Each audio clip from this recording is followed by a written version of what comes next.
Alright, good morning everyone, सुप्रभात। और आप सभी का स्वागत है इस 21 दिन के मॉर्निंग न्यूट्रिशन प्रोग्राम में। मुझे मालूम है कि आप में से कुछ लोग मॉर्निंग वॉक के निकलने की तैयारी कर रहे हैं, और आप में से कुछ लोग ऑलरेडी मॉर्निंग वॉक में हैं और साथ ही में इस प्रोग्राम को देख भी रहे हैं। कोई शायद अपना फंक्शनल ड्रिंक बना रहा है, और आप में से कुछ लोग ऐसे हैं जो ऑफिस जाने की तैयारी कर रहे हैं। और अगर आप मुंबई में हैं तो आप वोट देने की तैयारी करें कि आज मुंबई में वोटिंग है और वोट देना जरूरी है। ये आपका कर्तव्य है और आपकी जिम्मेदारी है। और इसी तरह से आपका हेल्थ और आपकी फैमिली का हेल्थ आपका कर्तव्य है और आपकी जिम्मेदारी है। आज 7वां दिन है इस प्रोग्राम का। और पिछले 6 दिन में हमने देखा कि हेल्थ क्यों जरूरी है और इस पे आज ही क्यों काम करना जरूरी है। कब और क्या खाना जरूरी है, और इनर क्लॉक के बारे में हमने समझा। और कल हमने काफी डिटेल में लाइफस्टाइल हैबिट और बॉडी क्लॉक के बारे में समझा, सर्कैडियन रिदम के बारे में। और हमने शेड के बारे में समझा, जहां पे हमने सुना कि एडिक्वेट स्लीप, एडिक्वेट हाइड्रेशन, एक बैलेंस डाइट, लगातार एक्सरसाइज और सप्लीमेंटेशन क्यों जरूरी है। और हमने ये भी समझा कि जैसे रोशनी और अंधेरे की प्रभाव हमारे बॉडी क्लॉक पे बहुत इंपॉर्टेंट होती है, और उसी तरह से physical activity, sleep, food, stress, screen time और लेट नाइट स्नैकिंग का भी बहुत प्रभाव होता है हमारे बॉडी क्लॉक पे। सो मेरे लिए जो सबसे बड़ा चीज था, जो मेरी सबसे बड़ी लर्निंग थी, वो थी फिजिकल एक्सरसाइज में। मैं नॉर्मली ऑफिस से आता हूँ, उसके बाद शाम को वॉक के लिए जाता हूँ। कल हमने समझा कि सबसे बेहतर टाइम जो एक्सरसाइज का होता है वो या तो सुबह होता है या अर्ली इवनिंग में, not late evening. So that was my takeaway. और अगर आपका जो टॉप मोस्ट टेक अवे था कल का, मैं चाहता हूं कि आप कमेंट बॉक्स में डालिए कि कल आपका सबसे बड़ा टेक अवे क्या था। So that was what we had yesterday, जो हमने सीखा। बिना समय व्यर्थ करते हुए आज टॉपिक इंट्रोड्यूस करने के लिए मंच पे बुलाना चाहूंगा डॉक्टर श्याम रामकृष्ण को। डॉक्टर राम श्यामकृष्ण जो डायरेक्टर है इनोवेशन एंड साइंस के, और वो हेड करते हैं इंडिया और साउथ एशिया मार्केट को। उन्होंने पीएचडी किया है university of Texas medical branch से, और post doctoral fellowship from Harvard medical schools. So doctor Shyam, over to you. Good morning everyone and happy Monday सबको मेरी तरफ से। तो थैंक यू अरिजीत।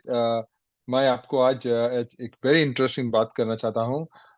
सो ये एक इंसाइट है जो हमारे मील्स का टाइमिंग कैसे हमारे हेल्थ को इम्पैक्ट करता है, स्पेसिफिकली जहाँ हमारे भूख हो और हमारे फैट स्टोरेज के रिलेशनशिप में। क्योंकि बहुत सारे स्टडीज दिखाया है कि मील टाइमिंग कितने इम्पोर्टेंट है, लेकिन ये एक यूनिक स्टडी है, एक अनोखा स्टडी है जहां इन्होंने फाइंड किया ये क्यों इतना इम्पोर्टेंट है। ये टाइमिंग ऑफ द मील्स, हमारे जब समय में खाते हैं उसका इम्पोर्टेंस क्या है।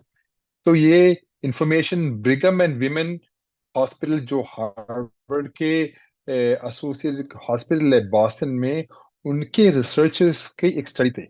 तो ये एक बढ़िया जर्नल में पब्लिश भी हुआ था, उसका नाम है सेल मेटाबॉलिज्म। अभी 2 साल पहले।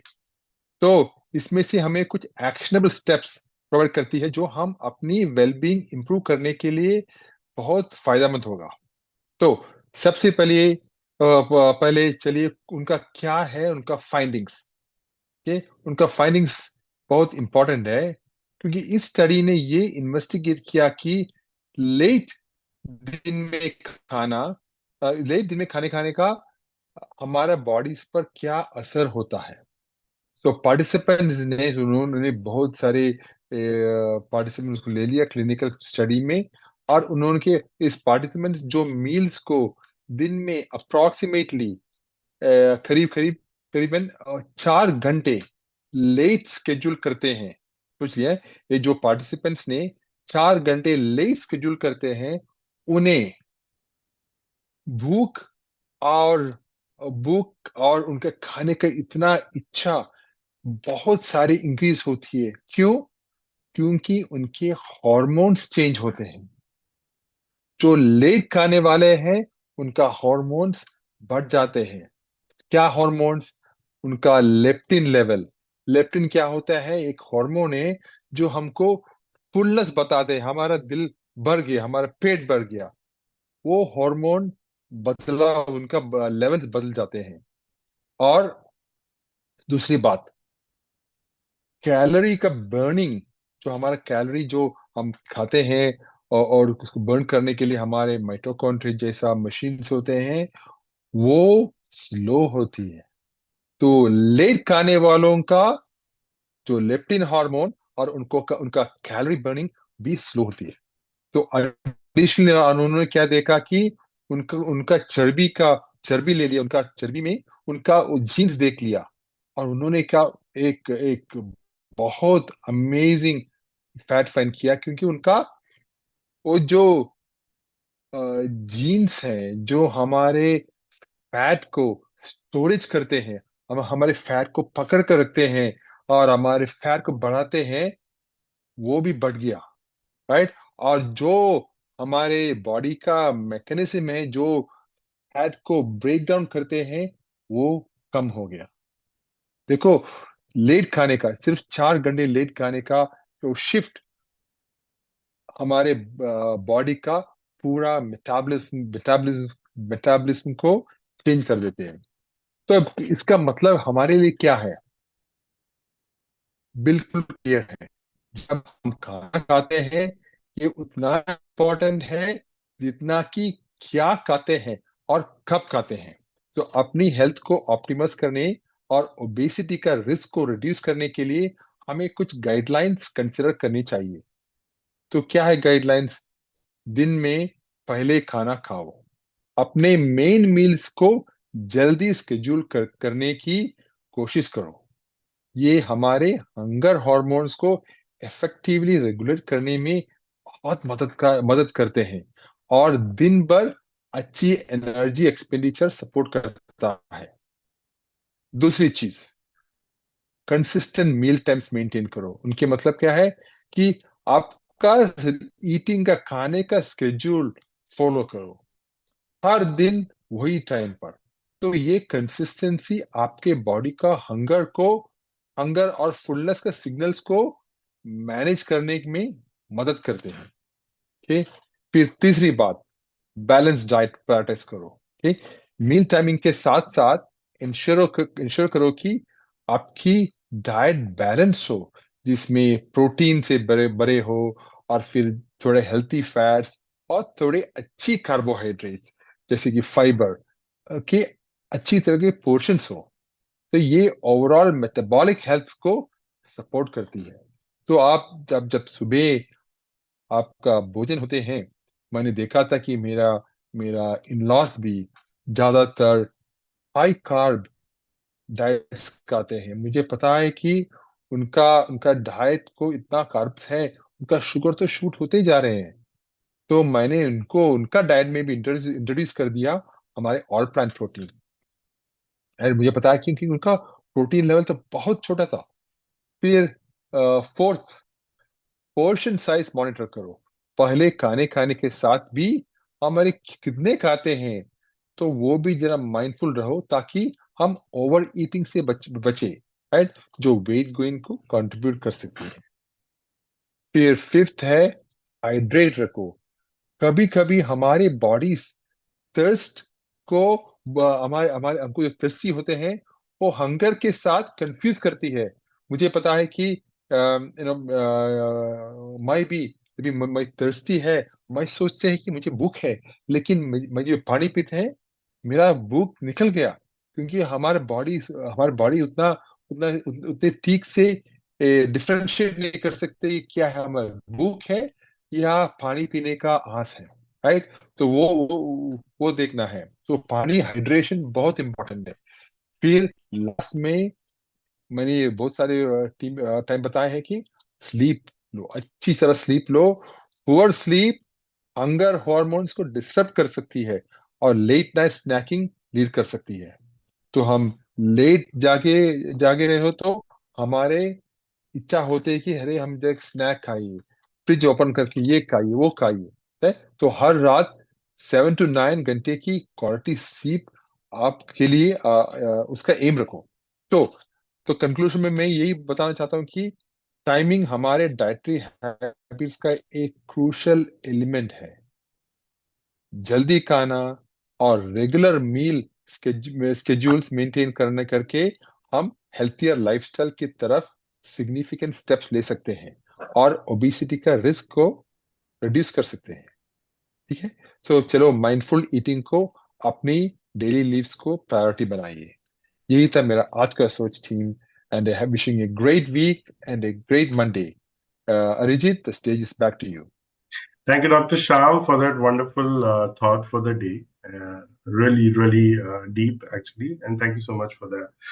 Well, दोस्तों, मैंने कहीं सुना था, क्योंकि डॉक्टर शाम अभी आदत के बारे में बता रहे थे और डेली हैबिट्स के बारे में, और मैंने कहीं सुना था कि आपकी आदत आपके लिए और आपके खिलाफ कंपाउंड कर सकती है। तो हर दिन छोटी छोटी चीज आप क्या करते हैं, बहुत इंपॉर्टेंट है। आगे यहाँ से बढ़ते हैं दोस्तों। जैसे कल हमने बात की बॉडी क्लॉक के बारे में, राइट, और आज हम समझेंगे इसी को और थोड़ा डिटेल में। और इसे समझाने के लिए मैं मंच पे बुलाना चाहूंगा सपना सरकार को। सपना जो बैचलर है इन आयुर्वेदा, उन्होंने पोस्ट ग्रेजुएट किया है इन डाइटेटिक और therapeutic nutrition from Jamia Hamdard. And वो एमवे से एसोसिएट है पिछले 7 साल से, और इनका एक ओवरऑल एक्सपीरियंस है हेल्थ और वेलनेस में करीब 12 साल से। Ladies and gentleman, help me welcome on stage सपना सरकार। Thank you so much, sir, and thank you, Dr. Shyam, for always making our mornings much more knowledgeable with all your insights and all your new researches. So, आप सभी को सादर नमस्कार और साथ में a very healthy and a happy gut morning to all of you. आप सभी का स्वागत है एक नए दिन, एक नए सप्ताह और एक नए सत्र में। और उम्मीद है आपका वीकेंड बहुत अच्छा बीता हो, आप लोगों ने ज्यादा चीटिंग नहीं की हो, क्योंकि अभी अभी हम लोग इस मॉर्निंग न्यूट्रिशन के जो सफर में हम बातें कर रहे हैं, उसको आप लोगों को सिर्फ सुनना ही नहीं है, उसको समझना भी है और उसको अपने जीवन का हिस्सा बनाना भी है, राइट। और आज का जो सत्र है, जिस न्यूट्रिएंट के बारे में हम बात करने वाले हैं, उसके बारे में हम बहुत बार चर्चा करते रहे हैं, लेकिन वो न्यूट्रिएंट आप सभी लोग गेस कर पाएंगे कि वो हम उसको बिल्डिंग ब्लॉक कहते हैं। और क्यों वो बिल्डिंग ब्लॉक कहते हैं, उसके बारे में हम आज विस्तार से चर्चा करेंगे। आज हम प्रोटीन के बारे में बात करने वाले हैं। तो मुझे थोड़ा सा समय दीजिए, मैं अपनी स्क्रीन शेयर करूं।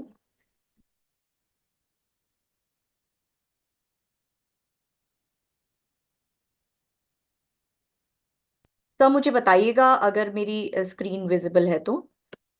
एक minute, just give me a moment.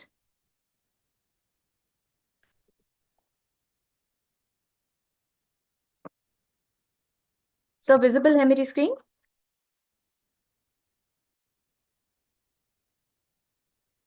I think visible है। Yes, visible. यस। ठीक है, तो अभी तक आप लोगों ने जितने भी सत्र सुने हैं, समझे हैं, उसमें हम निरंतर एक बात करते आ रहे हैं, वो है बायोलॉजिकल क्लॉक।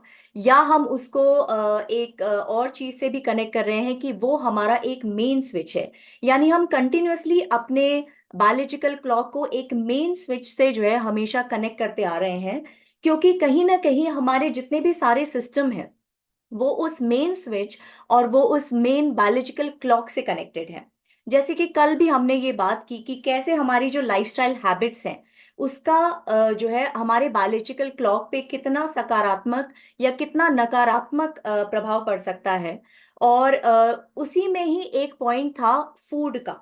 और जब भी हम भोजन या पोषण की बात करते हैं, तो उसमें उसका एक बहुत ही इंपॉर्टेंट भाग है प्रोटीन, जो एक बहुत ही इंपॉर्टेंट न्यूट्रिएंट है, जिसके बारे में आज हम चर्चा करने वाले हैं। क्योंकि प्रोटीन अपने आप में पूरा एक विषय है, राइट। जब हम जो है प्रोटीन की बात करते हैं, तो हम कहीं कहीं ना कहीं कई बार चर्चा करते हैं, बट हर बार जब भी हम चर्चा करते हैं तो उसके बारे में कुछ ना कुछ एक से दो पॉइंट हमें एक्स्ट्रा समझ में आ ही जाते हैं या नए सुनने को मिल जाते हैं।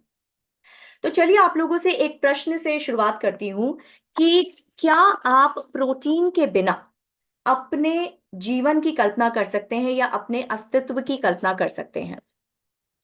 क्या आप ये मानते हैं कि हम सभी लोग प्रोटीन के बने हैं? इसका जवाब मैं देख पा रही हूँ चैट में।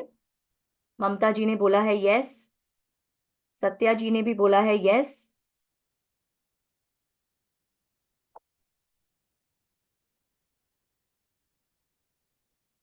कोई ब्लॉक आ रहा है क्या? Just a minute. ओके, ठीक है।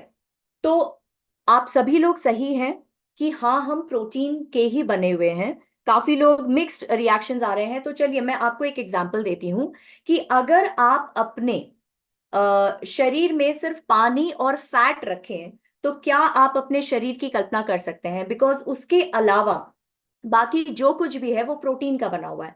हर सेल आपकी प्रोटीन की बनी हुई है, आपके मसल्स प्रोटीन के बने हुए हैं, आपकी स्किन प्रोटीन की बनी हुई है, आपकी हड्डियां प्रोटीन की बनी हुई है, आपका ब्लड प्रोटीन का बना हुआ है। तो ये तो अब तय हो गया है कि प्रोटीन के बिना इस शरीर की और एक अच्छे स्वास्थ्य की कल्पना भी करना मुश्किल है, और इसीलिए हम प्रोटीन को बिल्डिंग ब्लॉक भी कहते हैं। इस प्रोटीन को 1838 में स्वीडिश केमिस्ट ने जो है ये टर्म दिया था, जो है ग्रीक वर्ड प्रोटियोस से डिराइव्ड है, और प्रोटियोस का मतलब ही है प्राइमरी या फिर इन द फर्स्ट प्लेस। यानी अगर हम सारे न्यूट्रिएंट्स की बात करें तो कहीं ना कहीं हमें प्रोटीन को सबसे पहले रखना पड़ेगा, क्योंकि उसके बिना हम अपने अस्तित्व की कल्पना भी नहीं कर सकते। तो चलिए अब कुछ फैक्ट्स एंड फिगर्स की बात कर लेते हैं।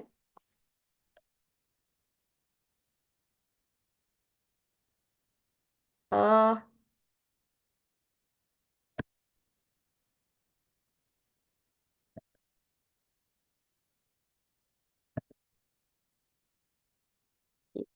Just give me a moment. Sir मेरी स्क्रीन विजिबल है ना? आगे Yeah, your screen is visible. Just give me a moment, मैं दोबारा से एक बार शेयर कर लेती हूँ क्योंकि ये स्क्रीन आगे मूव नहीं हो रही है। Just give me a moment, sorry for the inconvenience.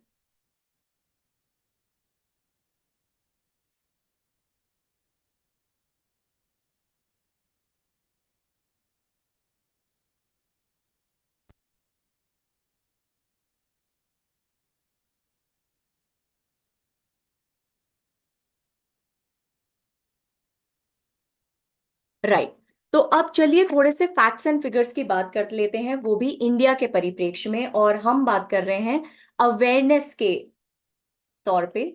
और अगर आप देखेंगे कि यहाँ पे जो है इंडिया के बारे में अगर हम बात कर रहे हैं तो कहीं ना कहीं जो है 10 में से 8 लोगों का जो है जो फूड है वो प्रोटीन डेफिशिएंट है, और 10 में से 9 लोगों को तो उनकी रिक्वायरमेंट पता ही नहीं है, क्योंकि जब तक उनको रिक्वायरमेंट ही पता नहीं होगी तब तक वो उसके ऊपर एक्शन भी नहीं ले पाएंगे।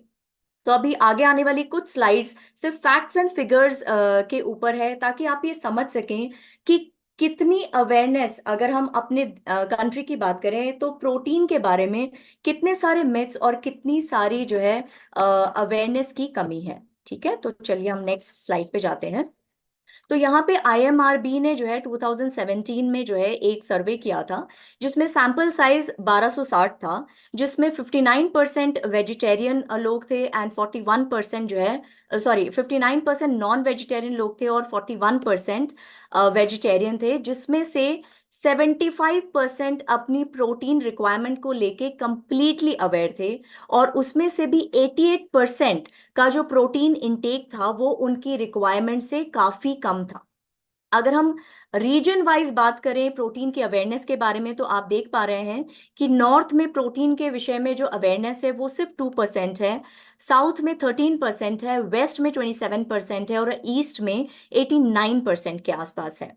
तो कहीं ना कहीं ये फैक्ट्स एंड फिगर्स थोड़ा सा चिंताजनक है कि हमें अभी अवेयरनेस ही नहीं है, और इस वजह से हमारे जो डाइट में प्रोटीन का जो पोजीशन होना चाहिए वो काफी कम है।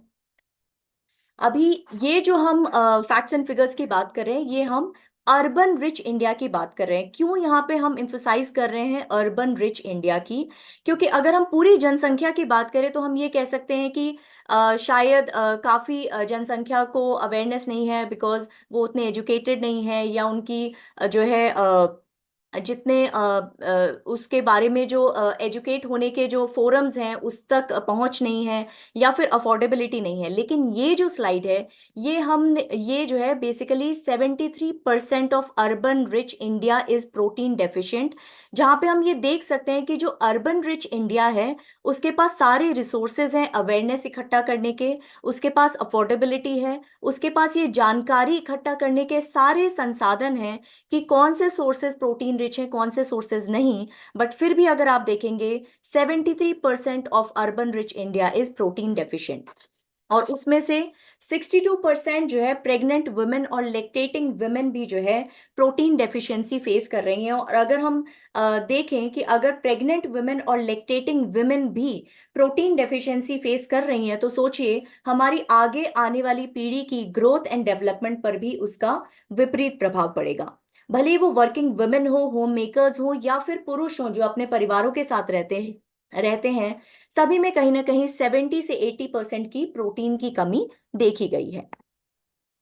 तो यहाँ पे अगर हम बात करें कि अर्बन वेल ऑफ इंडिया में 73% जो डाइट है वो प्रोटीन डेफिशिएंट है, और 93% को अपनी आइडियल प्रोटीन रिक्वायरमेंट का पता ही नहीं है, राइट। और जब हम जो है प्रोटीन की बात करते हैं तो मोस्टली नॉन वेजिटेरियन ये एक सोच रखते हैं कि हम क्योंकि नॉन वेजिटेरियन है तो हमें प्रोटीन की डेफिशिएंसी हो ही नहीं सकती। तो अगर आप यहाँ पे फैक्ट्स एंड फिगर्स देख रहे हैं तो 84% वेजिटेरियन डाइट्स प्रोटीन डेफिशिएंट है, और 65% के आसपास नॉन वेजिटेरियन डाइट्स भी सफिशिएंट प्रोटीन में डेफिशिएंट हैं, राइट। 97% प्रेग्नेंट वुमेन को पता ही नहीं है कि उनकी एक्चुअली प्रोटीन रिक्वायरमेंट है क्या, राइट।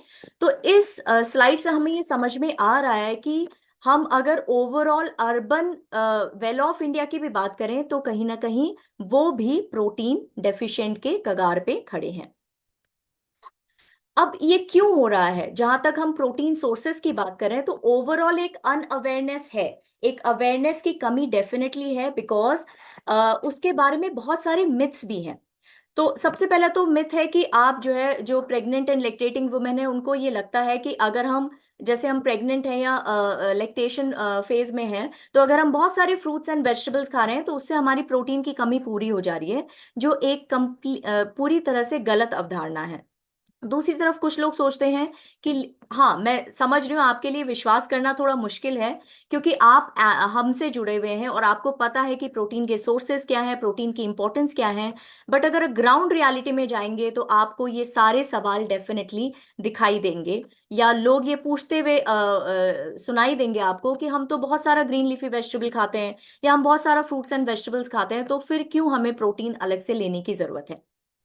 और तीसरी चीज कि जैसे हम प्रोटीन रिच डाइट की बात करते हैं या प्रोटीन के बारे में बात करते हैं, तो एक अवधारणा है सबके मन में कि अगर हम प्रोटीन खाएंगे तो वो हमारी हेल्थ के लिए बुरा है, भले ही वो हमारी किडनी से रिलेटेड है, भले ही हमें यूरिक एसिड हो सकता है या हमारी किडनी खराब हो सकती है, या फिर अगर हम बहुत ज्यादा प्रोटीन खाएंगे तो उनके दिमाग में है कि इसका मतलब है कि सारे नॉन वेजिटेरियन सोर्सेस हमें ज्यादा खाने पड़ रहे हैं पड़ेंगे, जिसकी वजह से हमारा कोलेस्ट्रॉल लेवल वगैरह बढ़ सकता है। तो इन्हीं सब बातों को के प्रति अवेयरनेस, इन्हीं सब बातों के बारे में और चर्चा करने के लिए हम इस सत्र को आगे बढ़ाते हैं। तो चलिए सबसे पहले समझते हैं कि ये प्रोटीन है क्या, राइट। तो प्रोटीन बेसिकली बहुत कॉम्प्लेक्स मॉलिक्यूल है और जिसको हम building blocks of the body कहते हैं। ये जब हम प्रोटीन खाते हैं तो बॉडी आपकी बॉडी उसको उसी तरह से एब्जॉर्ब नहीं कर सकती है, तो ये ब्रेक डाउन होती है अपनी स्मॉलेस्ट यूनिट में, जिसको हम अमीनो एसिड कहते हैं। तो यानी डाइजेशन के बाद आपके ब्लड में जो प्रोटीन जाता है वो अमीनो एसिड के फॉर्म में जाता है। जैसे जब हम कार्बोहाइड्रेट खाते हैं तो ग्लूकोज के फॉर्म में जाता है, जब हम फैट्स खाते हैं तो फैटी एसिड के फॉर्म में जाता है। वैसे ही जब हम प्रोटीन खाते हैं तो डाइजेशन के बाद ये ब्लड में हमारे अमीनो एसिड में के फॉर्म में अब्जॉर्ब होता है। अब ये अमीनो एसिड आप समझ लीजिए बिखरे हुए मोती हैं, राइट। जब ये जो है ब्लड में आपके डिफरेंट स्ट्रक्चर्स को बनाने के लिए इन मोतियों को अलग अलग सीक्वेंस में कई सारे अमीनो एसिड के अलग अलग अमीनो एसिड मिलके अलग अलग सीक्वेंस में मिलके आपकी बॉडी में जाके अलग अलग तरह के प्रोटीन के स्ट्रक्चर बनाते हैं। आप देखिए कितनी वैरायटी है आपकी बॉडी में प्रोटीन के फॉर्म में। आपके पास मसल के फाइबर्स हैं, आपके पास हीमोग्लोबिन के फॉर्म में जो है ट्रांसपोर्टिंग प्रोटीन है, आपके पास स्किन के फॉर्म में जो है कोलाजन इलास्टिन है। तो इनके स्ट्रक्चर्स बहुत ज्यादा डिफरेंट है, और ये डिपेंड करता है कि ये जो अमीनो एसिड है ये किस सीक्वेंस में जुड़े हुए हैं, किन किन अमीनो एसिड के कॉम्बिनेशन में बने हुए हैं, और इसी तरह से ये आपकी बॉडी में अलग अलग तरह के प्रोटीन के स्ट्रक्चर्स बनाते हैं। चलिए अब थोड़ा सा इसका जो है मेटाबॉलिज्म समझ लेते हैं। तो जैसे हम किसी भी फॉर्म में डाइटरी प्रोटीन्स खाते हैं, वो भले प्लांट बेस्ड है एनिमल बेस्ड है, तो सबसे पहला जो उसका वो ब्रेक डाउन होते हैं वो बेसिकली स्टमक में होता है। स्टमक में आपको पता है कि एक बहुत ही स्ट्रॉन्ग एसिड मिलता है HCl हाइड्रोक्लोरिक एसिड, और एक स्पेसिफिक एंजाइम होता है पेप्सिन। इनफैक्ट ये पेप्सिन भी एक पेप्टाइड एंजाइम ही है, प्रोटीन का ही बना हुआ एंजाइम है जो प्रोटीन को ही ब्रेक डाउन में हेल्प करता है। तो स्टमक में जाके जो है ये प्रोटीन का ब्रेक डाउन होता है, वहां से फिर वो स्मॉल इंटेस्टाइन में जाता है, जहाँ पे प्रोटीज एंजाइम की सहायता से ये फर्दर स्मॉल पेप्टाइड्स और अमीनो एसिड में कन्वर्ट होता है, और वहां से वो ब्लड स्ट्रीम में जाता है। और फिर ये डिफरेंट अमीनो एसिड अलग अलग कॉम्बिनेशन में अलग अलग स्ट्रक्चर में अलग अलग सीक्वेंस में जाके आपके बॉडी के डिफरेंट प्रोटीन स्ट्रक्चर्स को बनाने का काम करते हैं। अब जब हम अमीनो प्रोटीन्स की बात करते हैं, तो प्रोटीन का स्मॉलेस्ट यूनिट क्या है? Amino acid. यानी ओवरऑल जितने भी प्रोटीन्स बने होते हैं वो अमीनो एसिड के बने हुए होते हैं। और इसको अगर हम दो कैटेगरीज में डिवाइड करें, तो दो कैटेगरीज इसकी कौन सी हैं? एक तो essential amino acid and non essential amino acid. तो क्या आप समझते हैं कि अगर नॉन इसेंशियल अमीनो एसिड जो टर्मिनोलॉजी है वो कह रही है नॉन इसेंशियल, तो क्या ये हमारी बॉडी के लिए जरूरी नहीं है? यस या नो?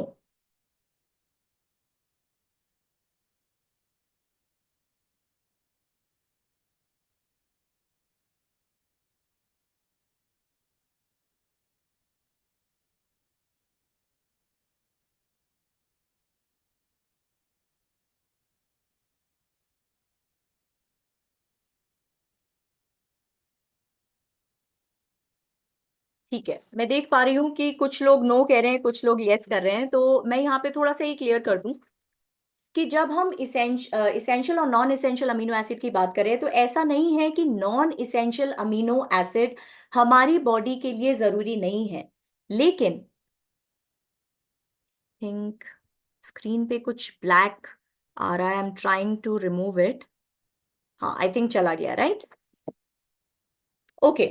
तो जहां तक हम जो है इसेंशियल और नॉन इसेंशियल अमीनो एसिड की बात करें, तो नॉन इसेंशियल अमीनो एसिड भी बहुत जरूरी है। इनफैक्ट इसमें से कई सारे जो अमीनो एसिड हैं वो कई बार कंडीशनल इसेंशियल अमीनो एसिड भी बन जाते हैं। जैसे न्यूबॉर्न होते हैं, प्रेगनेंसी होती है, लैक्टेशन होते हैं, बहुत ज्यादा जो स्पेसिफिक कंडीशंस होती हैं उसमें कई सारे non essential amino acid essential amino acid का भी काम करते हैं। लेकिन अच्छी बात क्या है कि आपकी बॉडी इसको बनाने के लिए पूरी तरह से काबिल है।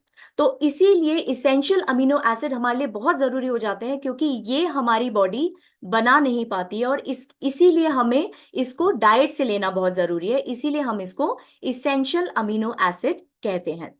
तो इसेंशियल अमीनो एसिड और नॉन इसेंशियल अमीनो एसिड दोनों ही जरूरी हैं। लेकिन इसेंशियल अमीनो एसिड की जरूरत को पूरा करने के लिए हमें अपने फूड पे ज्यादा डिपेंडेंट रहना पड़ता है, क्योंकि इसको हमारी बॉडी नहीं बना पाती है। ठीक है। तो जब हम प्रोटीन्स की बात कर रहे हैं, तो इसके फंक्शंस को भी थोड़ा सा समझ लेते हैं।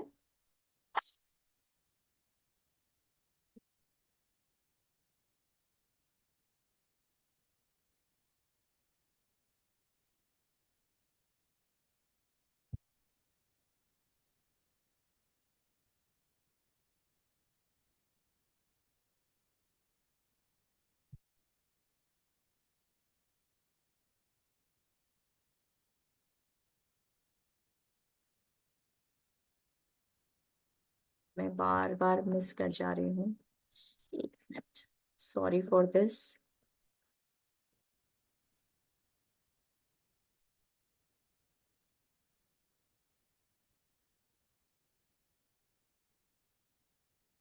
ठीक है। तो फंक्शंस की जब हम बात करते हैं तो सबसे पहले तो हमें पता है कि हमारी जो मसल्स हैं उसका जो है खाना क्या है, प्रोटीन है, राइट। तो हमें ये पता है कि 80% ऑफ जो मसल्स है वो प्रोटीन का ही बना हुआ है। और ये आपके जो है मसल्स के ग्रोथ, रिपेयर और मेंटेनेंस के लिए प्रोटीन की आवश्यकता निरंतर बनी रहती है। अगर हम इम्यूनिटी की बात करें तो जो आपके आंसुओं में जो लाइसोजाइम पाया जाता है, जो इन्फ्लेमेटरी कंपाउंड है साइटोकाइन, या फिर जो एंटीबॉडीज हैं, उस सब के बनने के लिए प्रोटीन की बहुत ज्यादा जरूरत है। और अगर आप में आपके शरीर में प्रोटीन की कमी है तो ऑटोमेटिकली ये जितने भी बैरियर्स हैं जो हमारे इम्यून सिस्टम को और स्ट्रेंथन करते हैं वो बनने में मुश्किल होगी। उसी तरह से अगर आप एक नॉर्मल डाइजेस्टिव सिस्टम को सस्टेन करना चाहते हैं तो उसमें हमें सबसे ज्यादा क्या जरूरी होती है, डाइजेस्टिव एंजाइम्स। और जितने भी आपके डाइजेस्टिव एंजाइम्स हैं वो भी कहीं ना कहीं प्रोटीन के बने हैं, जैसे प्रोटीएज हो गया, पेप्सिन हो गया, ये सारे जो है protein based enzyme, digestive enzymes ही हैं। उसके अलावा आपकी बॉडी में जितने ज्यादा जो है न्यूट्रिएंट्स को, इसेंशियल न्यूट्रिएंट्स को जो है ट्रांसपोर्टेशन का काम आपके ब्लड के थ्रू होता है। और ब्लड में जो हीमोग्लोबिन है जो बेसिकली ऑक्सीजन ट्रांसफर का काम करता है, हीम जो पार्ट है वो है आयरन, और ग्लोबिन जो पार्ट है वो है प्रोटीन, राइट। तो जो है अगर आपको जो है हीमोग्लोबिन अपने ब्लड में प्रॉपर बनाए रखना है तो आपको न केवल आयरन की जरूरत है बट उसके साथ साथ आपको प्रोटीन की भी जरूरत है। उसके अलावा जब हम डीएनए रेगुलेशन की बात करते हैं तो हमारे डीएनए में जो जेनेटिक कोड्स हैं उसके एक्सप्रेशन के लिए भी जो है आपको प्रोटीन की जरूरत है। उसके अलावा ब्रेकिंग डाउन ऑफ फूड, यानी आपका जब फूड आपके डाइजेस्टिव सिस्टम में जाता है तो उसको ब्रेक डाउन करने के लिए जितने भी एंजाइम्स हैं वो आपके प्रोटीन के बने हुए हैं। आपका जो है कोई भी बॉडी टिश्यू को रिपेयर करना है, हीलिंग करना है, उसके लिए जैसे आपने देखा होगा कि कोई बर्न का केस होता है या कहीं पे चोट लगती है तो डॉक्टर बोलते हैं कि अपना प्रोटीन का रिक्वायरमेंट आपको बढ़ाना चाहिए। उसके अलावा जितने भी जो है केमिकल मैसेंजर्स हैं जिनको हम हॉर्मोन्स कहते हैं, जिसके बिना अगेन हमारी बॉडी में कोई भी फंक्शन प्रॉपरली नहीं हो पाएगा, वो भी, उसका बेस भी जो है प्रोटीन का ही बना हुआ है। उसके अलावा जितने भी हमारे फील गुड हॉर्मोन्स हैं, जो न्यूरोट्रांसमीटर्स हैं, उसको बनाने के लिए भी हमें प्रोटीन की जरूरत होती है। और हम ये जानते हैं कि प्रोटीन एक एनर्जी का भी सोर्स है। पर ग्राम हमें 4 किलो कैलोरी जो है एनर्जी मिलती है प्रोटीन से। और इसके अलावा अगर आपको हेल्दी स्किन, हेयर, नेल्स को मेंटेन करना है तो उसके जो प्रोटीन है, जैसे कैरेटिन हो गया, कोलाजन हो गया, इलास्टिन हो गया, ये सब भी प्रोटीन के बने हुए हैं। तो अगर आप यहाँ पे देख पा रहे हैं कि अगर आप अपनी बॉडी की कोई भी संरचना आप देख रहे हैं तो उसमें कहीं ना कहीं प्रोटीन का छोटा या बड़ा रोल कहीं ना कहीं डेफिनेटली है। अब बात करते हैं कि जो है प्रोटीन की जरूरत, यानी हमें हमारी जो है प्रोटीन की क्या रिक्वायरमेंट, हमें कितने अमाउंट में प्रोटीन चाहिए, उसकी रिक्वायरमेंट कुछ फैक्टर्स पे डिपेंड करती है। सबसे पहले तो आपके इंडिविजुअल बेसिस पे, यानी जो है आपकी फिजियोलॉजिकल रिक्वायरमेंट क्या है, यानी कुछ पॉइंट्स हैं जैसे आपका जेंडर। तो आपने देखा होगा बाय डिफॉल्ट जो है प्रोटीन की रिक्वायरमेंट पुरुषों में ज्यादा देखी जाती है, क्योंकि उनका बाय डिफॉल्ट उनका जो स्ट्रक्चर होता है वो ज्यादा मस्कुलर होता है कंपेयर टू फीमेल्स। जब हम एज की बात करते हैं तो एज वाइज भी अगर आप देखेंगे तो आपकी प्रोटीन की रिक्वायरमेंट चेंज होती रहती है। जब आप ग्रो कर रहे हैं, जब आप बच्चे हैं, अडोलेसेंट हैं, फिर आप एडल्ट फेज में आते हैं जहां पे आपको अपने मसल मेंटेनेंस के लिए प्रोटीन की जरूरत होती है। और जब आप ओल्ड एज में जाते हैं जहां पे आपका जो मसल मास है वो धीरे धीरे डिट्योरेट हो रहा है, तो अगर आप देखेंगे जीवन के हर फेज में आपकी प्रोटीन की रिक्वायरमेंट डिफरेंट होगी, बट प्रोटीन की रिक्वायरमेंट डेफिनेटली होगी। उसके अलावा जो तीसरा पॉइंट है वो है फिजिकल एक्टिविटी, यानी आपका फिजिकल एक्टिविटी का स्टेटस क्या है। आप स्ट्रेंथ ट्रेनिंग कर रहे हैं, उसकी फ्रीक्वेंसी क्या है, आप रेजिस्टेंस ट्रेनिंग कर रहे हैं, आपकी इंटेंसिटी क्या है। तो उन सब बिंदुओं के बेसिस पे भी जो है आपकी प्रोटीन की रिक्वायरमेंट कम या ज्यादा हो सकती है। और last but not the least, आपका हेल्थ स्टेटस, आप हेल्दी इंडिविजुअल हैं या आपको कोई क्रॉनिक डिजीज है, क्रिटिकल डिजीज है, प्रेगनेंसी फेज में है, लेक्टेशन में है, माल न्यूट्रिशन है, किसी तरह का ट्रॉमा हुआ है, कोई सर्जरी आपको हुई है, तो उस हिसाब से भी आपकी प्रोटीन की रिक्वायरमेंट डिपेंड करती है कि आपकी बॉडी, आपके शरीर को कितना प्रोटीन चाहिए। उसके अलावा जब हम दूसरी चीज क्या आती है, प्रोटीन की क्वालिटी, कि सिर्फ क्वांटिटी ही नहीं, अगर आप सही क्वालिटी का प्रोटीन नहीं ले रहे हैं तो वो भी जो है उसके ऊपर डिपेंड करेगा कि आपको कितना प्रोटीन रिक्वायर्ड है on a day to day basis. तो प्रोटीन की क्वालिटी दो बिंदुओं पे मेनली फोकस्ड है। सबसे पहले तो आपका अमीनो एसिड प्रोफाइल, यानी आप जो प्रोटीन चूज कर रहे हैं उसमें आपके 9 इसेंशियल अमीनो एसिड प्रेजेंट हैं कि नहीं है। इसका मतलब द क्वालिटी ऑफ प्रोटीन, क्या वो प्रोटीन कंप्लीट प्रोटीन है या नहीं है। और दूसरा, आप प्रोटीन की क्वालिटी कैसे असेस कर सकते हैं? आपके पिडिका स्कोर से। जो है इसका जो फुल फॉर्म है वो है protein digestibility corrected amino acid score. ये एक मेथड है इवैल्यूएट करने का कि प्रोटीन की क्वालिटी कैसी है, यानी उसका अमीनो एसिड प्रोफाइल कैसा है, और उसकी डाइजेस्टिबिलिटी कैसी है, यानी जो हम अमीनो एसिड प्रोफाइल बोल रहे हैं कि इस प्रोटीन में है, क्या वो पूरी तरह से आपकी बॉडी में डाइजेस्ट और एब्जॉर्ब हो पा रहा है कि नहीं हो पा रहा है। और पिडिका स्कोर मैक्सिमम स्कोर क्या हो सकता है? 1, राइट। तो ये इन दो बेसिस पे आप ये डिसाइड कर सकते हैं कि आपको डेली बेसिस पे कितना प्रोटीन का रिक्वायरमेंट है। तो चलिए अब हम जो है बात कर लेते हैं कि आपकी डेली की रिक्वायरमेंट कैसी है, कितनी होनी चाहिए। सपना, just before सपना that, countdown menu coming up, वहाँ पर जो 3 देख डॉट्स पा हैं रही उस हूँ, पे लेकिन जाकर उसके बाद ना सर मैं स्लाइड वो नहीं कर पा रही हूँ, वो मूव नहीं कर पा रही हूँ आगे। आप स्केप करके बाहर हो जाइए जरा। यूट्यूब में काफी कमेंट्स आ रहे हैं, चलिए स्केप ओके, करके एक बार ट्राई करिए।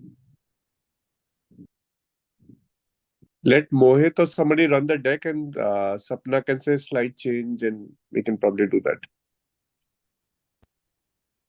मैं एक बार और ट्राई करती हूँ।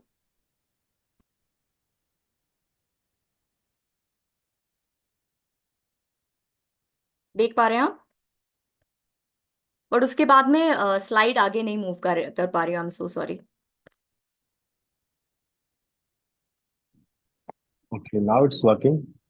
But I am not able to move the slide further, that is the problem. Oh, एक मिनट सपना, मैं शेयर कर देता हूँ। ओके।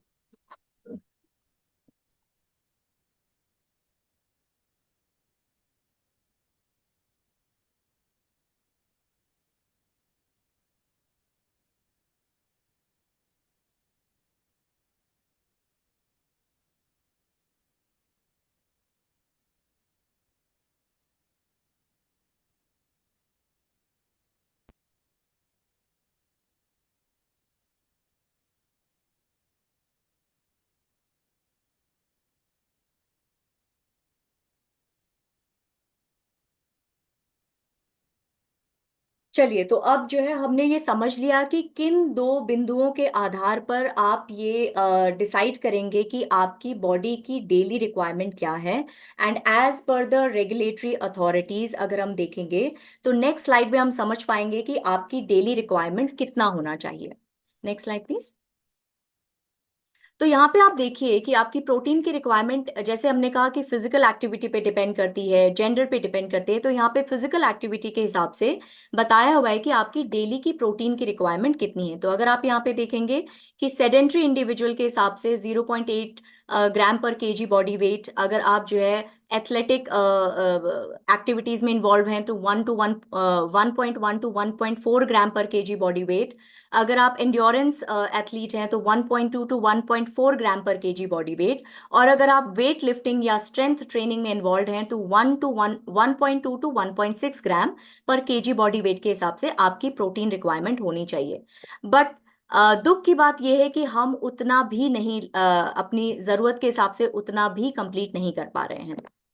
तो इसके बाद बात आती है कि हमने समझ लिया कि हमारी प्रोटीन की रिक्वायरमेंट है क्या। अब दूसरा सवाल आता है कि when to consume protein in the day. तो आपको क्या लगता है कि प्रोटीन कब कंज्यूम करना सबसे अच्छा रहेगा? आपसे ये जवाब जानना चाहूंगी।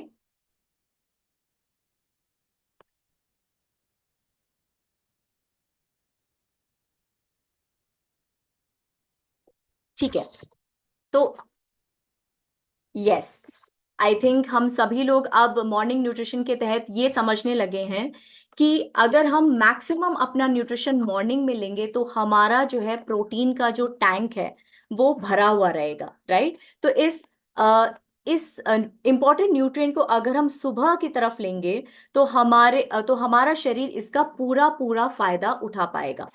राइट। तो अगर हमारी मॉर्निंग की न्यूट्रिशन प्रोटीन से भरपूर है तो वो सबसे अच्छा रहेगा, ताकि आप पूरे दिन भर की एनर्जी के लिए, अपने मेटाबॉलिक फंक्शंस के लिए को भली भांति चलाने के लिए पूरी तरह से तैयार रहेंगे। तो क्यों हमें मॉर्निंग में इस इंपॉर्टेंट न्यूट्रिएंट को लेना चाहिए, उसको 4 बिंदुओं के तहत समझते हैं। सबसे पहला है नेगेटिव प्रोटीन बैलेंस। अब ये नेगेटिव प्रोटीन बैलेंस है क्या?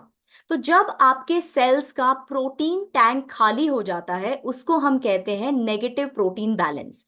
ये कब होता है? जब आप रात भर के स्टार्वेशन के बाद, जब आपकी बॉडी ऑलरेडी अपना हीलिंग प्रोसेस कर रही है, अपना जो है मेंटेनेंस कर रही है, अपना ग्रोथ, रिपेयर, इन सारी चीजों में इन्वॉल्व हो रही है।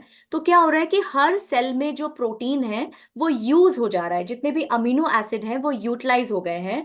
और सुबह इस प्रोटीन की कमी को पूरा करने के लिए आपको मॉर्निंग में प्रोटीन रिच ब्रेकफास्ट लेना बहुत आवश्यक हो जाता है, राइट।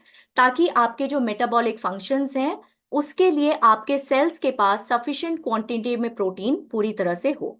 दूसरी चीज, ये डेफिनेटली अगर आप मॉर्निंग में प्रोटीन ले रहे हैं तो ये आपके मेटाबॉलिक रेट को बूस्ट करता है, बिकॉज आपको पता है कि रात की तरफ आपका मेटाबॉलिज्म कंपैरेटिवली स्लो होता है और दिन की तरफ आपका मेटाबॉलिज्म कंपैरेटिवली हाई रहता है।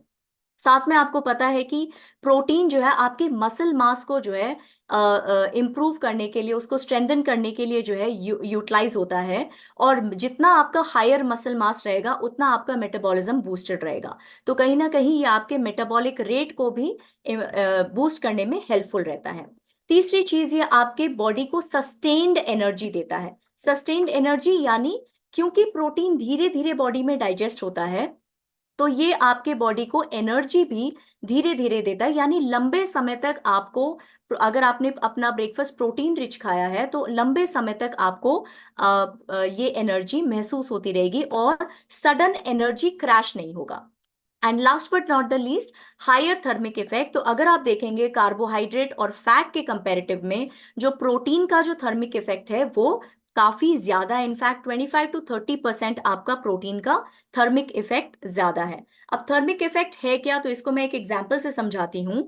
कि मान लीजिए आपने 100 कैलोरी का एक कोई फूड खाया है, प्रोटीन रिच फूड खाया है, लेकिन आपकी बॉडी को मिलते समय वो सिर्फ 75 कैलोरी मिलेगा, बिकॉज 25 कैलोरी आपकी बॉडी ने ऑलरेडी यूज कर ली है उस प्रोटीन को डाइजेस्ट करने के लिए। तो ये बेसिकली आपका हायर थर्मिक इफेक्ट है, जहां पे body 25% of the calorie already use कर लेती है उस पर्टिकुलर फूड को डाइजेस्ट करने के लिए, जो कंपैरेटिव टू कार्बोहाइड्रेट जो सिर्फ 5 to 10% उसका थर्मिक इफेक्ट है, और जो फैट है 0 to 3% ही उसका थर्मिक इफेक्ट है, उसके कंपैरेटिव में काफी ज्यादा है। अब समझ लेते हैं कि ये कैसे, अगर आप इसको मॉर्निंग में ले रहे हैं तो ये किस किस तरह से आपकी बॉडी को हेल्प कर रहा है, आपके स्वास्थ्य को मेंटेन करने में हेल्प कर रहा है। तो क्यों हम इसको प्रेफरेबली मॉर्निंग में ले रहे हैं, तो एक ऑब्जर्वेशनल स्टडी हुई थी। ये मसल मास को इम्प्रूव करता है, इसके बारे में एक ऑब्जर्वेशनल स्टडी हुई थी, जहां पे जो सब्जेक्ट्स उनको 2 ग्रुप्स में डिवाइड किया गया था। पहले ग्रुप को जो है ब्रेकफास्ट में ज्यादा प्रोटीन दिया गया और दूसरे ग्रुप को डिनर में ज्यादा प्रोटीन दिया गया। तो कुछ समय पश्चात ये देखा गया कि जो है जिस ग्रुप ने ब्रेकफास्ट में ज्यादा प्रोटीन लिया है उनका muscle volume comparative to other group ज्यादा था, और उनका जो ग्रिप स्ट्रेंथ था वो भी ज्यादा था। इसी के साथ में एक और जो है स्टडी हुई थी 2016-2018 में कोरिया में, जहां पे ये देखा गया कि इनफैक्ट प्लांट बेस्ड प्रोटीन का भी जो है ग्रिप स्ट्रेंथ को हाई करने में एक बहुत मेजर रोल है, इनफैक्ट एक पॉजिटिव इम्पैक्ट है।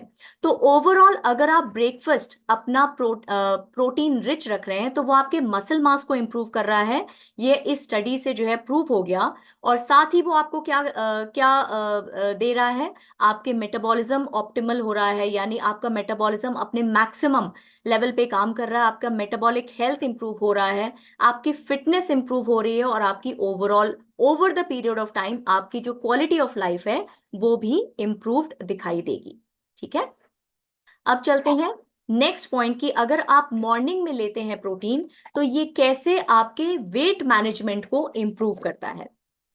तो अगर हम वेट मैनेजमेंट की बात करें तो हम सभी ये जानते हैं कि जब भी हम एक प्रोटीन रिच ब्रेकफास्ट लेते हैं तो वो हमारे सटाइटी वैल्यू को इम्प्रूव करता है।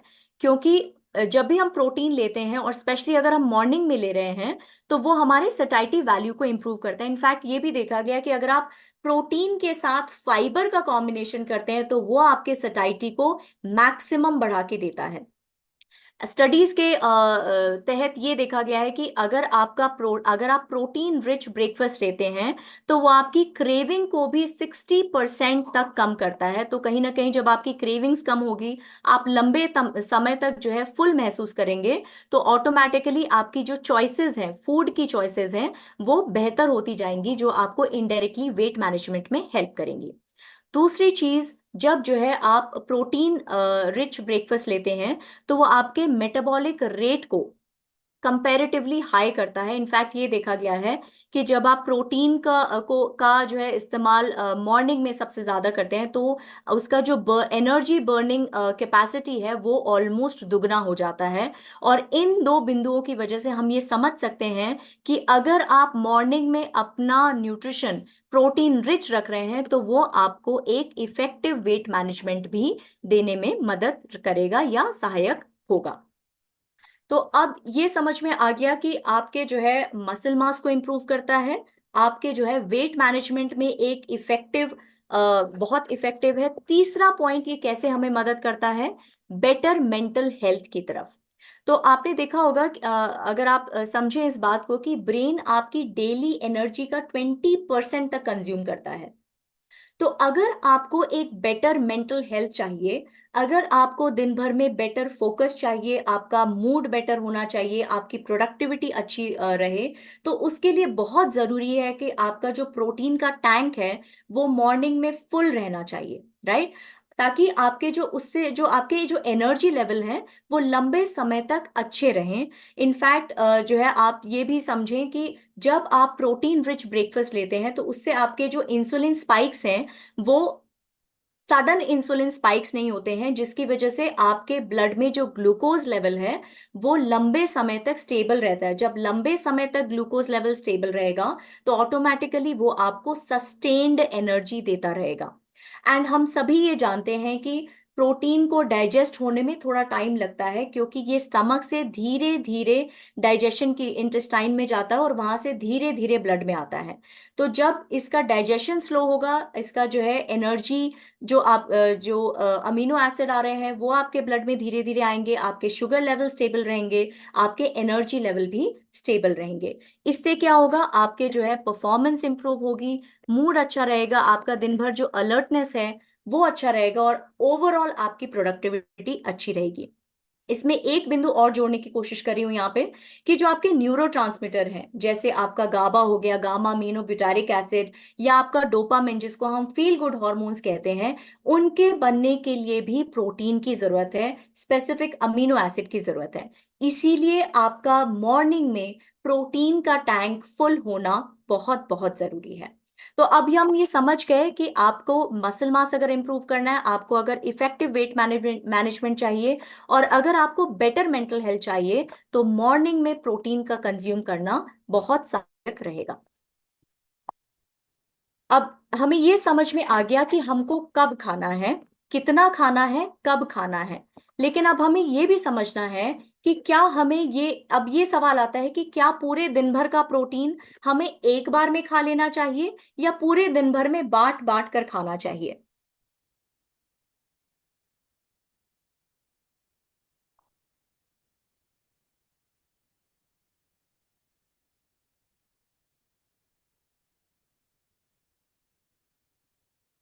तो यहाँ पे मैं जवाब देना चाहूंगी कि पूरे दिन भर में अगर आप डिवाइड करके खाएंगे तो वो जो है ज्यादा बेहतर रहेगा, बिकॉज फिर आपके पूरे दिन भर के जो मेटाबॉलिक फंक्शंस हैं उसके लिए आपके पास प्रोटीन भरपूर मात्रा में रहेगा।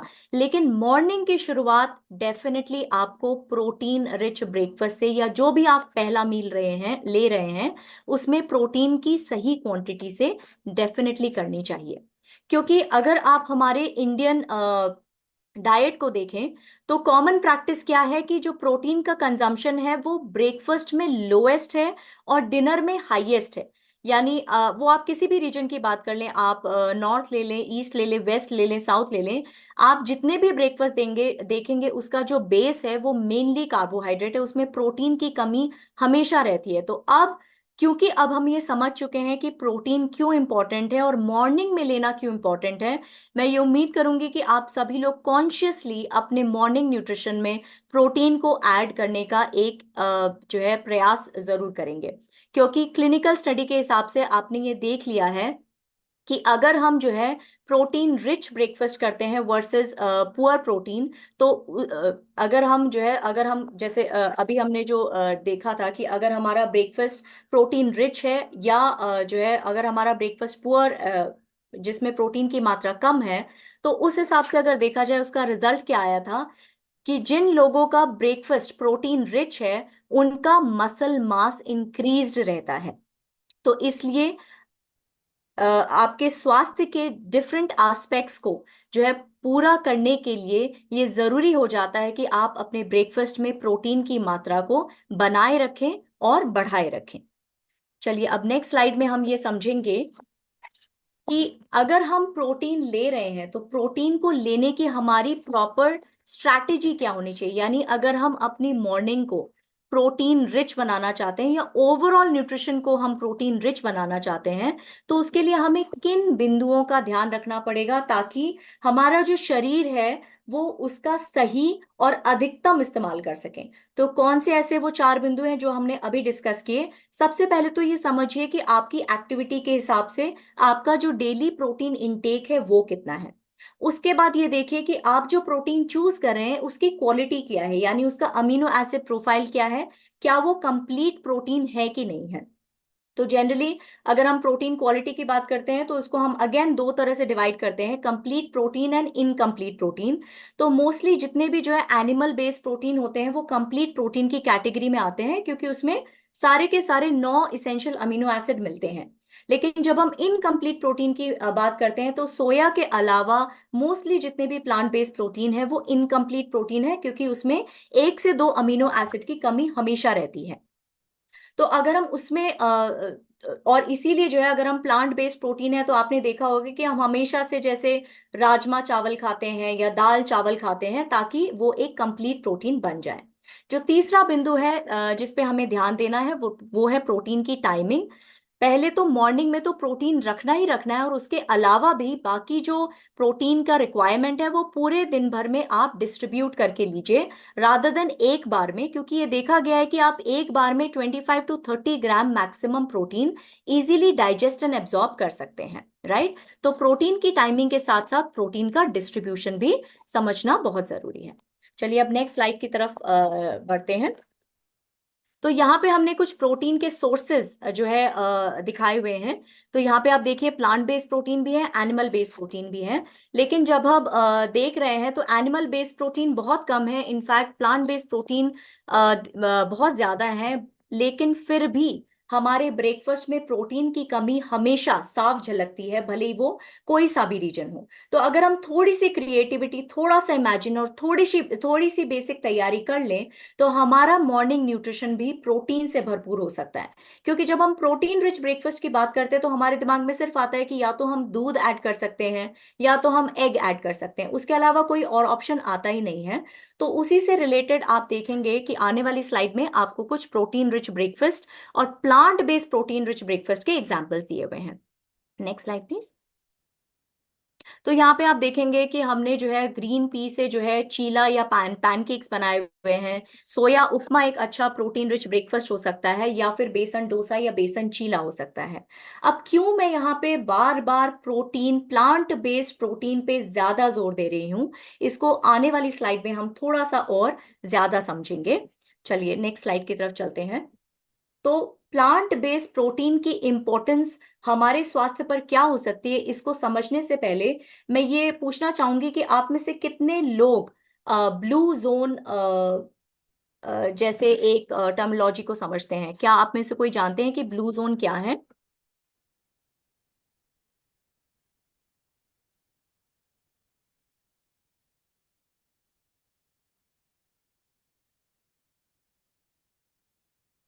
ओके, ठीक है, मुझे आंसर्स मिल रहे हैं। ब्रिजेश जी बोल रहे हैं, सतिंदर जी बोल रहे हैं कि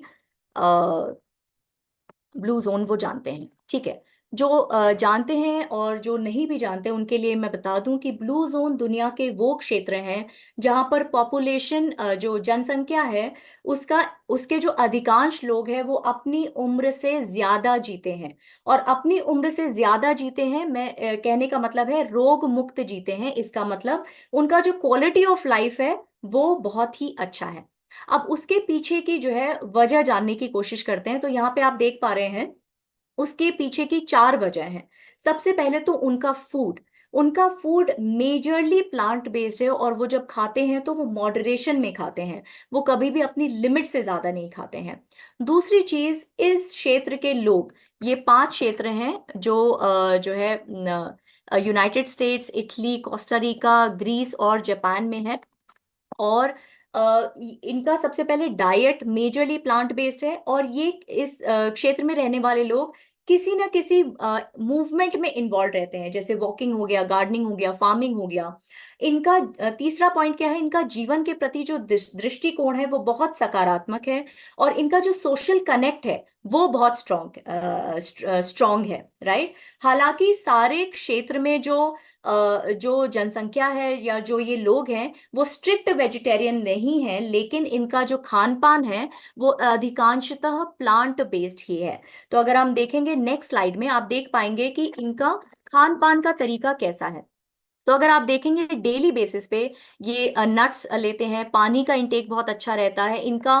प्लांट बेस्ड यानी बीन्स जो है ऑलमोस्ट काफी अच्छी क्वांटिटी में रहता है। और ये 95 टू 100% प्लांट बेस्ड रहते हैं। जैसे मैंने कहा कि सभी लोग स्ट्रिक्ट वेजिटेरियन नहीं है, लेकिन उनका जो नॉन वेजिटेरियन का इंटेक है वो भी कंपैरेटिवली कम है। अगर आप देखेंगे एग्स नॉट मोर देन 3 पर वीक। अगर आप फिश की बात कर रहे हैं तो वो भी जो है वीकली 2 से 3 बार ही लेते हैं। उनका डेयरी का इंटेक जो है वो बहुत कम है, और मीट का इंटेक भी मंथली बेसिस पे बहुत कम है। तो अगर आप देख पा रहे हैं, आप समझ पा रहे हैं कि जब हम प्लांट बेस्ड प्रोटीन की बात कर रहे हैं, और अगर हम थोड़ा सा अपने कॉन्शियसली होके अपने जो है डाइट को प्लांट बेस्ड कर दें और स्पेशली प्लांट बेस्ड प्रोटीन की तरफ करें, तो हम कहीं ना कहीं अपने छोटे छोटे ब्लू जोन्स क्रिएट कर सकते हैं, और इन्हीं की तरह जो है एक क्वालिटी लाइफ जी सकते हैं और एक स्वस्थ जीवन जी सकते हैं। अब जैसे मैं कह रही थी कि जो है प्लांट बेस्ड प्रोटीन की जब हम बात करते हैं तो मेनली उसमें सोया प्रोटीन ही एक ऐसा प्रोटीन है जो कंप्लीट प्रोटीन की कैटेगरी में आता है, जिसमें 9 के 9 इसेंशियल अमीनो एसिड मिलते हैं, इसलिए ये कंप्लीट प्रोटीन है। दूसरी चीज, इसकी डाइजेस्टिबिलिटी बहुत अच्छी है, और ये आइसोफ्लेवॉन्स में रिच है। आइसोफ्लेवॉन्स बेसिकली जो है सोयाबीन में पाए जाने वाला एक स्पेशल कंपोनेंट है, और इसका आपके डिफरेंट सिस्टम्स पे बहुत ही पॉजिटिव इम्पैक्ट है, बहुत ही हेल्दी इम्पैक्ट है। आपका जो हार्ट हेल्थ है उसको इम्प्रूव करने में हेल्प करता है। आपका जो मेनोपॉज के बाद जो बोन लॉस होता है, जो कैल्शियम लॉस होता है, उसको प्रिवेंट करने में हेल्प करता है। और साथ ही साथ इसको सुपर न्यूट्रिएंट कहा जाता है इसके एंटीऑक्सीडेंट और एंटी इन्फ्लेमेटरी बेनिफिट्स के कारण।